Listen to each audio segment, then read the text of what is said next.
Good afternoon, everyone, and welcome again to the Stoner Report. I'm Marius Stoner, Associate Editor of Cannabis Culture Magazine, here at 307 West Hastings, the BCMP Vapor Lounge, giving you this week's marijuana news. So it's a sunny day today. It's 2 days away from 420. We're going to have a huge 420 this year at the Vancouver Art Gallery. And I hope you guys in your cities are going to have one too and go to there. There's going to be a huge one in Hyde Park as well, and in Toronto, and some stuff happening in San Francisco. Jeremiah will tell you about that later.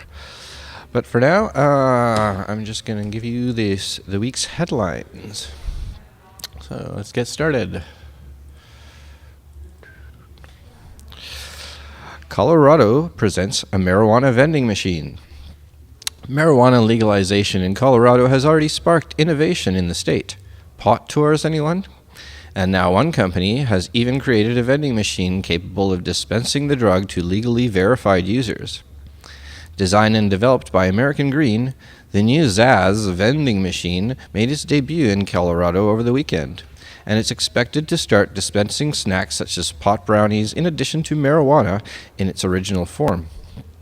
Described as an automated, age-verifying, climate-controlled marijuana dispensing machine, the machine will first be used at the Herbal Elements dispensary in Eagle Vale, where owner Greg Honan thinks it will make the business even more efficient.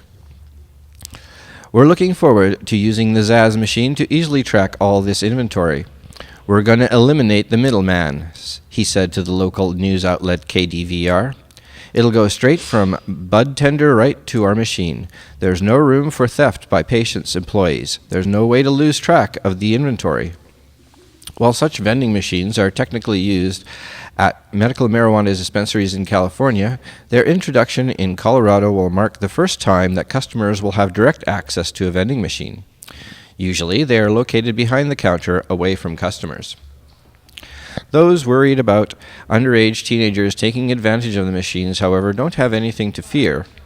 According to Stefan Schuren, the CEO of Transbite, the parent company of American Green, speaking with the Denver Post, The Cannabis, he said the machine uses the same technology that checks age ID fraud under the Controlled Meth Act. Your identity is confirmed against active biometrics. So isn't that great? You have to have biometrics to get a simple plant. But at least it's a step in the right direction.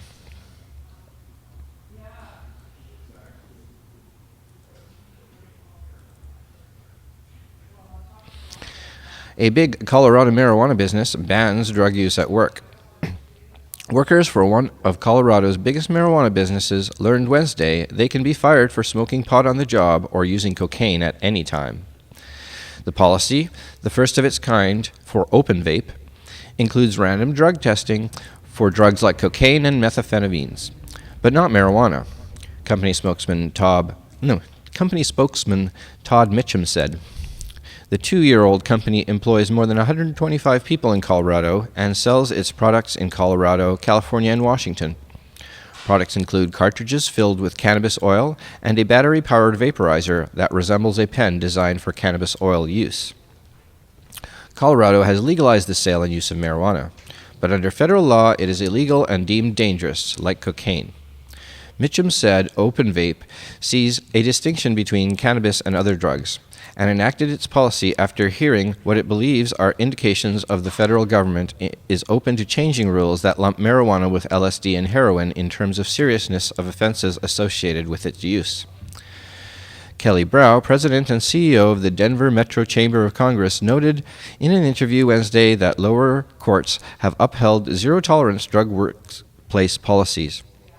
The state Supreme Court is reviewing a case in which a quadriplegic medical marijuana user is challenging being fired for failing a company drug test.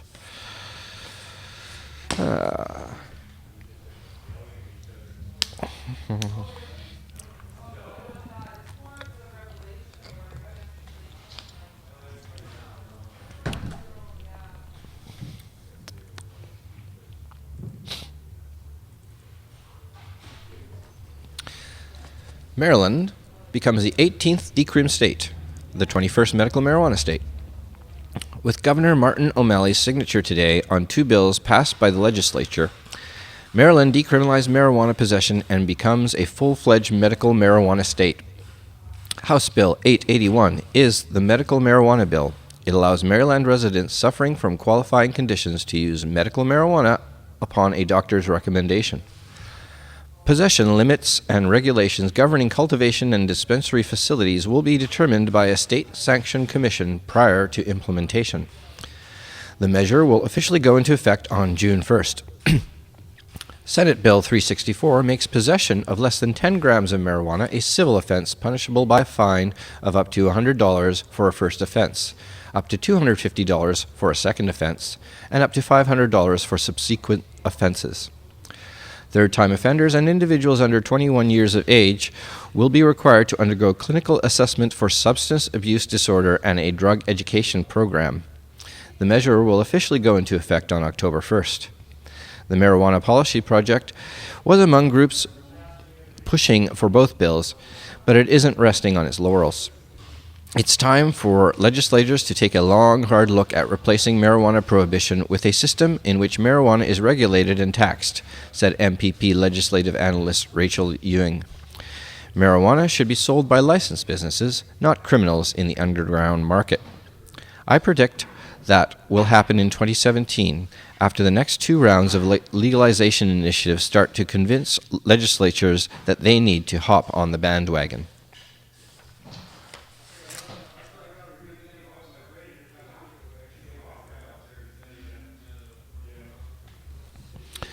The RCMP says medical marijuana producers' shipments were not legal.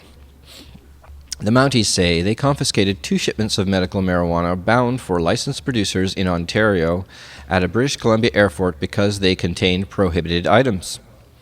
The Kelowna, BC detachment of the RCMP said Monday that marijuana contained in these shipments didn't match what was authorized to be transferred. The seizures happened on the final day that Health Canada allowed companies to purchase plants and seeds from medical marijuana patients who were authorized as growers under Health Canada's previous rules. Tweed Incorporated and Metrum, the companies importing the weed, have insisted they received Health Canada approval for the shipments. They have now both decided to abandon the shipments.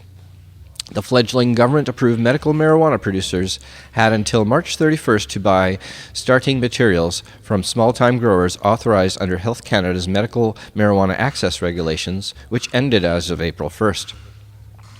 If activities are undertaken outside the parameters of these licenses, the RCMP's role is to enforce the Controlled Drugs and Substances Act, which is what was done, the RCMP said in a short statement on its website. In the weeks before its implementation, licensed producers became concerned that they didn't have enough supply to meet demand under the new marijuana for medical purposes regulations, which disallows patients from growing their own product and forces them to buy online from one of the 12 currently licensed commercial growers.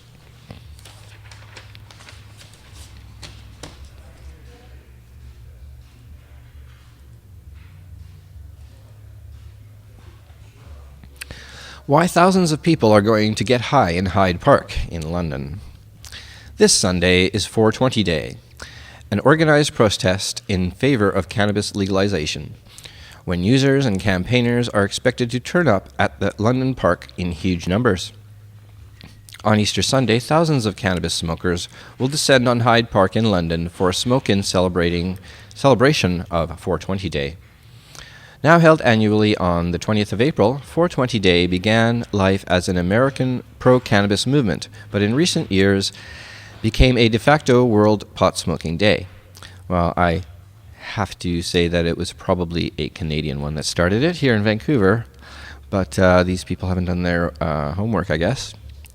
Last year, according to the event's organizers, around 10,000 people congregated at the most famous of London's royal parks to protest in favor of legalization. With a bumper bank holiday weekend, a delightful spring, and a 420-day chatter spreading like wildfire across the social networks, they expect the attendance this year to be even higher.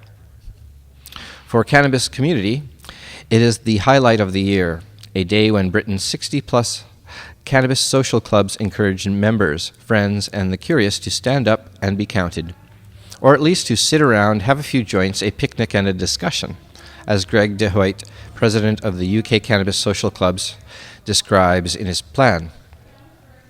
Centered on the Speaker's Corner, 420 Day is an exercise in civil disobedience, rather than an authorized protest. It begins at noon with live music and speakers, before the high point in both senses, at 4:20 p.m. when thousands will light up simultaneously and send a plume of sickly sweet smoke wafting across Hyde Park and Park Lane. For many, it is an alternative day out. I don't smoke anymore as I'm a dad, says 43-year-old first-time attendee Johnny from Crystal Palace. But I am pro-legalization, so I'm going to show my support.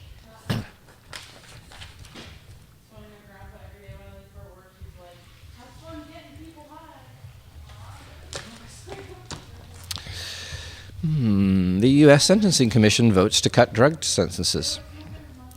The U.S. Sentencing Commission voted unanimously Thursday to reduce sentences for most federal drug trafficking defendants.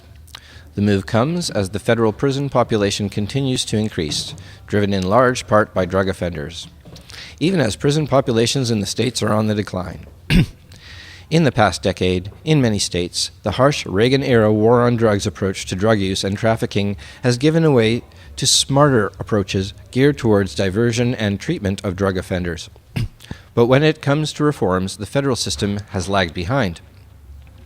Passage of the Fair Sentencing Act in 2010, which reduced but did not eliminate the sentencing disparity between crack and powder cocaine offenders, was a step in the right direction.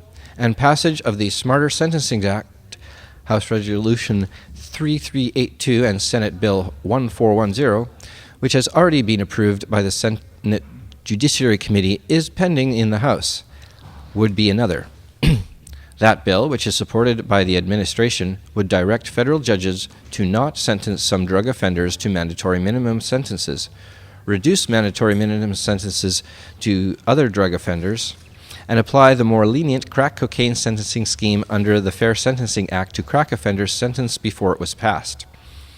It also calls on the USSC to amend its sentencing guidelines and policy statements for drug offenders to minimize federal prison overcrowding and reduce and prevent racial disparities in sentencing. But in the meantime, USSC has now, with the administration's support, acted on its own. The Commission voted to reduce sentences by amending the federal sentencing guidelines to lower the base offense guidelines in the drug quantity table across various drug types.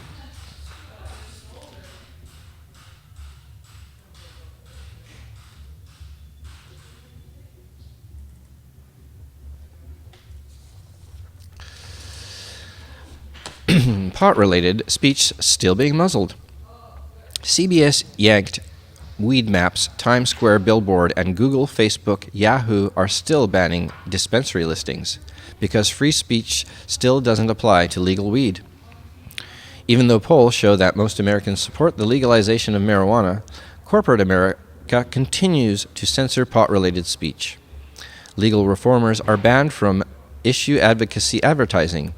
Major websites such as Google, Facebook, and Yahoo prohibit the listing of legal marijuana businesses, and normal folks face even tougher reprisals for speaking out at work, at school, or even in the community.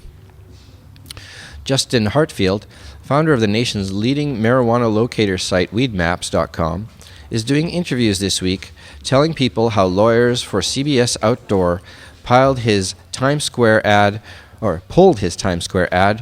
from rotation after the billboard company took his $50,000 and told him the ad launched on April 1st.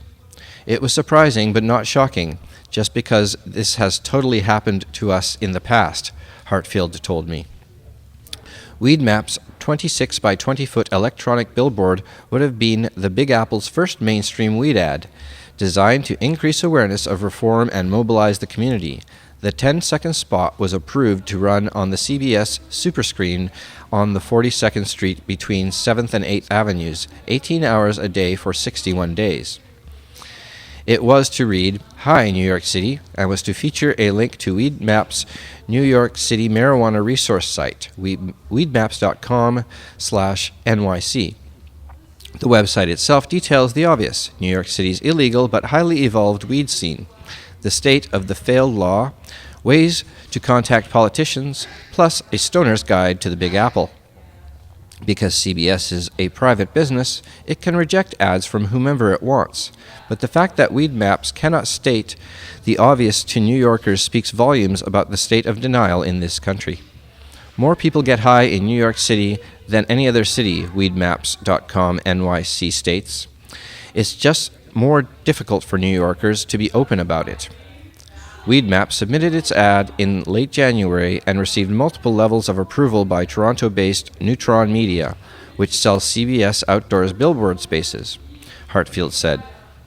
In fact, Neutron Media had first approached officials at National Organization for the Reform of Marijuana Laws and offered them the billboard. But they couldn't afford it, so officials from NORML called the folks at Weedmaps.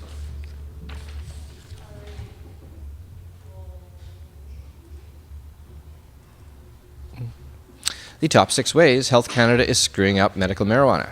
So I'll only read the 6th one because it's a long article by our good old friend Dana Larson. There's a reason patients call it Health Canada, and that's not because they're doing a hell of a job. Health Canada has been running Canada's medical marijuana program from the beginning, and they're really bad at it. Here's the top 6 ways they've been screwing up. Number 6, they can't decide how to spell marijuana. Cannabis is a plant with many names, but most people call it marijuana and they spell it with a J. They use this word because back in the 20s, when white supremacists were writing Canada's first anti-cannabis laws, they gave it a funny, foreign-sounding new name that people wouldn't know what plant they were really talking about. It worked great. Even government people didn't know what they were doing. The same year Parliament banned marijuana, they also passed the Hemp Bounty Act to encourage more cannabis cultivation in the prairies. But now Health Canada seems confused by their own linguistic invention. They can't decide to stick to their own tradition of spelling it with an H or go with a newfangled spelling and use a J. This dilemma has proved too much for Health Canada, who seem to have given up and just used both, apparently at random. On Health Canada's own medical cannabis website, it's almost evenly balanced with 9 marijuanas and 9 marijuanas on the same page. Speaking of marijuana, happy 420, everybody. I'll just read the last line of this. Oh yeah, well, it's happy 420 in the central and mountain time zone, so it's 2:20 here. So I'm going to smoke some of this weed. And I'm going to finish this story. If Health Canada can't even figure out how to spell the word marijuana, then how can they be trusted to run the program? And of course, you can read the other 5 on our page, or if you have the Vancouver Sun, you can read it there because he's a regular contributor to that on his blog.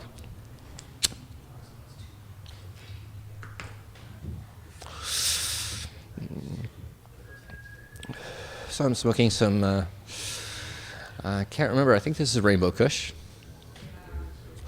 Yes.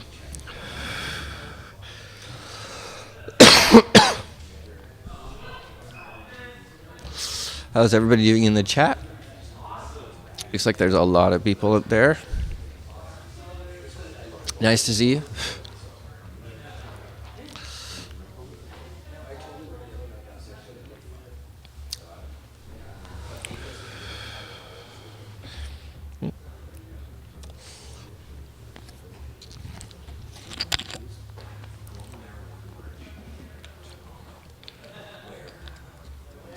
All right. Sorry for that brief silence. I was a bit distracted by people talking around me, but that's okay. It's only when I have to invent my own stuff that I get distracted. We're talking about 420 banners. I know. They're talking about 420 banners back there, so. Anyways. Back to the news.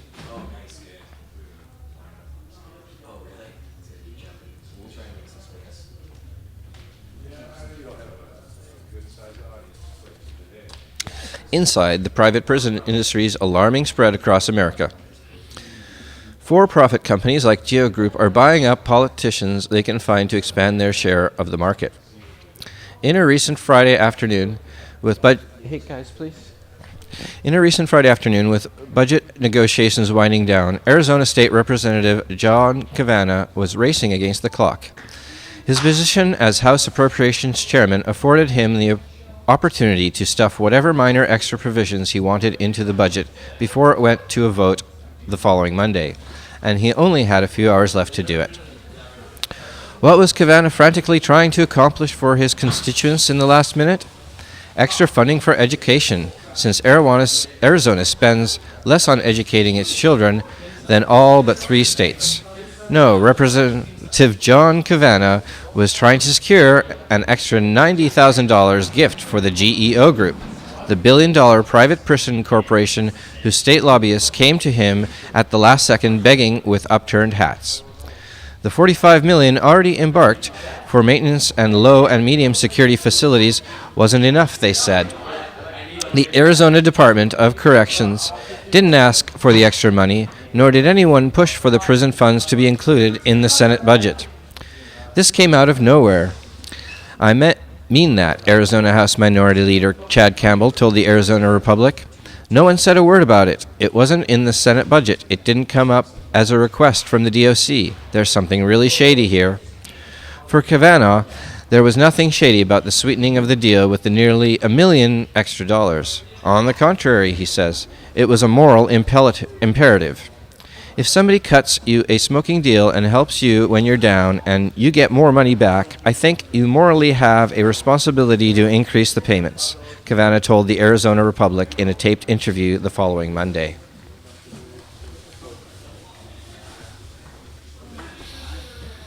Things are just getting going in the lounge here.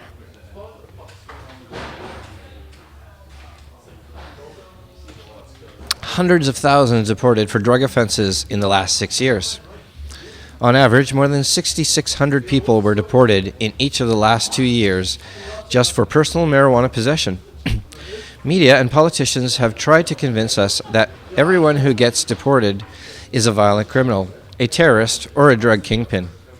But a newly released first-of-its-kind report shatters that notion, showing that instead of the majority, some 2/3 of those deported last year were guilty of minor nonviolent offenses, including thousands deported for nothing more than possessing small quantities of drugs, typically marijuana.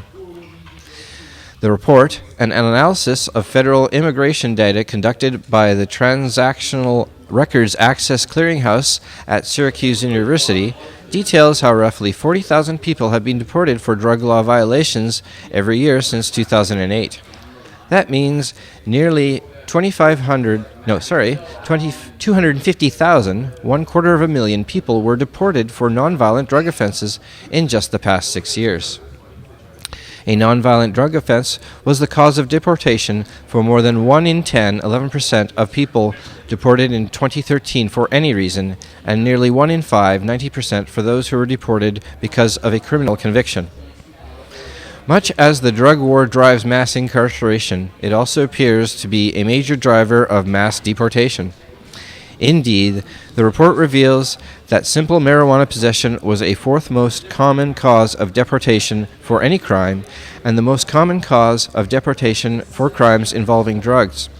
On average, more than 6,600 people were deported in each of the last 2 years just for personal marijuana possession, and overall, nearly 20,000 people were deported last year for simple possession of any drug or drug paraphernalia. By contrast, relatively few of those deported were drug traffickers, let alone violent ones.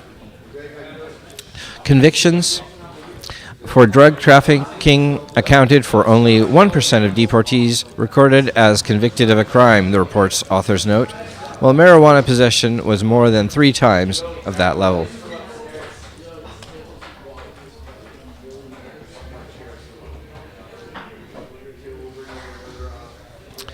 And to finish off today, Whoopi Goldberg debuts as a pot columnist for the Denver Post Cannabis site. Whoopi Goldberg relies on her vape pen to relieve symptoms associated with glaucoma, the comedian writes in her first column for the Cannabis. These pens are light, compact, and portable. The vapor is inoffensive and subtle. And for me, a lot of the new pot is too strong, and when I take edibles, I rarely come out of the room. With the vape pen, you have more control over how much THC you ingest. If my headache is just starting, I know a short sip will take care of it. If the pressure inside my head is pounding, then 2 or 3 sips is a better prescription. The Cannabis, the Denver Post's marijuana-themed site, launched after Colorado legalized marijuana for recreational use, will feature Goldberg's column every 2 months, according to a press release issued Thursday by Digital First Media, owner of the Post. We are honored to have Whoopi Goldberg join the Cannabis to explain the cultural transformation taking place in America regarding legalized marijuana, said Post editor Greg Moore. Cannabis editor Ricardo Baca said the idea for hiring Goldberg to write for the site emerged after he appeared on The View. We instantly connected, and her curiosity and desire to discuss the issues surrounding America's ever-changing marijuana laws immediately reminded me of my colleagues back in Denver, Baca told in the press release. Whoopi's column provides a direct and personal perspective on marijuana use in this very modern era, he said. You want this one out of it? So that's the news for this week. Thank you again for joining me. Don't forget to come to 420 in whatever city that it takes place. Also, don't forget, Mark Emery has about 2.5 or so months. I don't have the exact number. I'll get it for you next week and keep a running countdown. So visit freemark.ca to figure out how you can write him a letter to cheer him up, because the last few weeks are going to be the hardest for all of us. So thanks again for joining me.